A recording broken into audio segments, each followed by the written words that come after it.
ঘরে সাজালি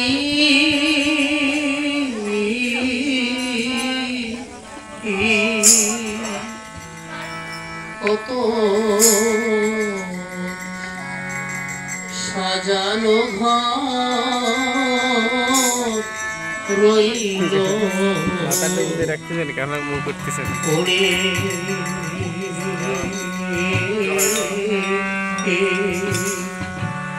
তুই চলে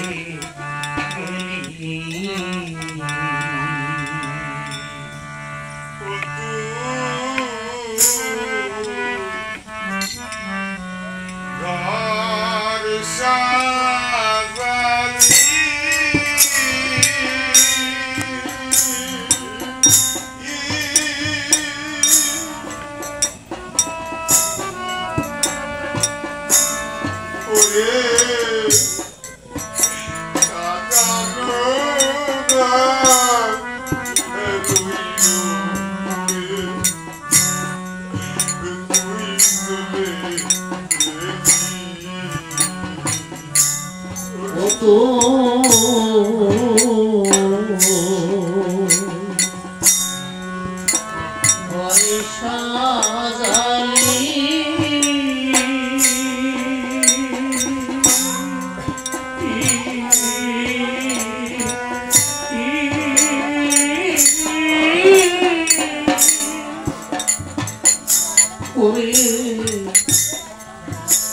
সাজানো ঘর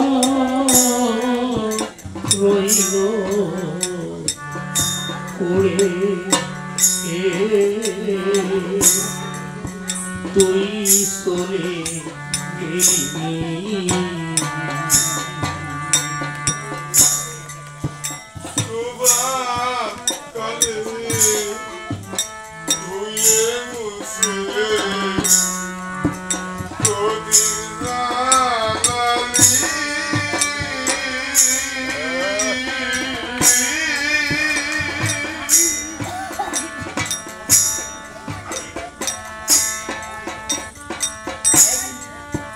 সাজের বেলাই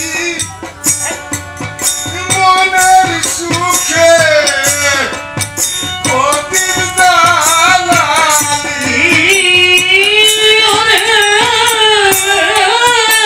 অতির দালালি ওরে প্রভাত কালে ধুয়ে মুছে যে ঘর সাজালি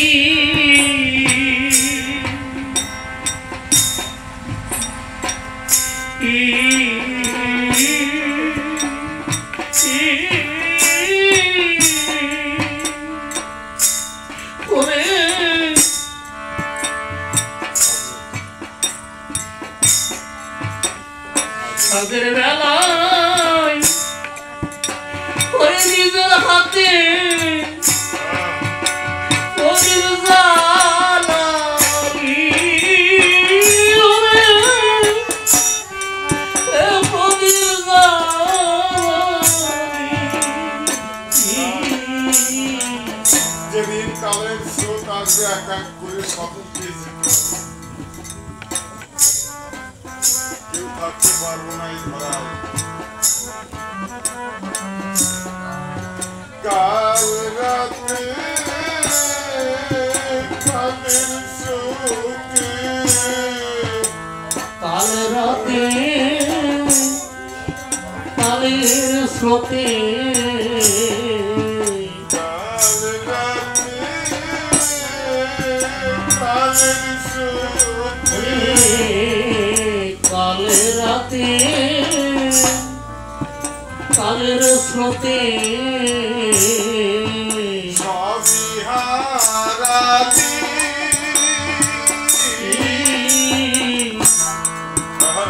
সাজানো ঘর রইল পড়ে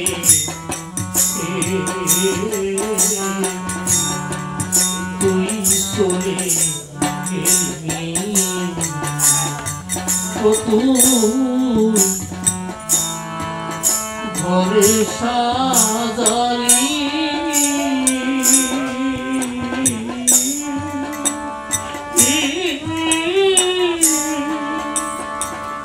ওরে সাজানো ঘর রইল পড়ে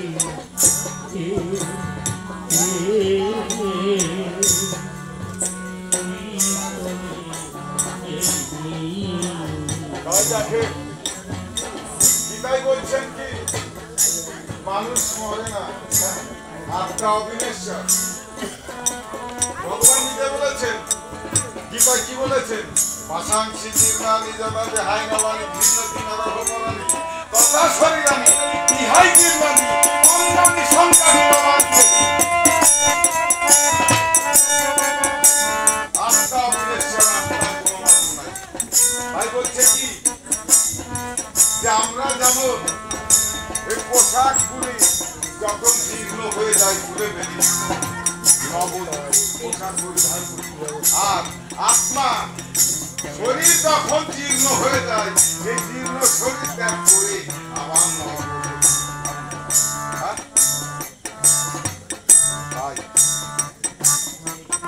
যখন মাতাকে প্রবোধ দিয়ে বললে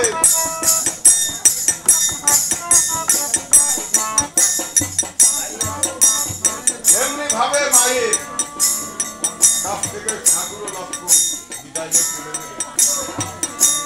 ওদিকে সুমন্ত সারথী শত্রু ঘনবীর বলছে, এই সুমন্ত বলুন মহারাজ। আচ্ছা আমরা তো 3 দিক জয়ী হয়ে এসেছি, আর এই দিকে কোনো বীর নাই, আমাদের আর যাবারও প্রয়োজন নাই। চলো না ওই যজ্ঞ পূর্ণ করি দেশে গিয়ে। মহারাজ হ্যাঁ দেশে ফিরে গিয়ে কি তাহলে মিথ্যা কথা বলবেন? কেন মিথ্যা বলবো? কেন মিথ্যা বলবেন না আপনি? এই কিছুদিন পূর্বেই তো রাবণ কুম্ভকর্ণকে বধ করে আমি দিয়েছে। বুঝেছি বন্ধুদের দেশে ফিরে গিয়ে হ্যাঁ। দেশটা যখন জিজ্ঞাসা করবে হ্যাঁ যে ছোটরা চতুর্দশী জয় করে এসেছে তখন কি বলবেন? যে হ্যাঁ করে এসেছি, জয় তো করলেন 3 দেশ। আমি বলি কি হ্যাঁ মহারাজ এই বনমাঝে হ্যাঁ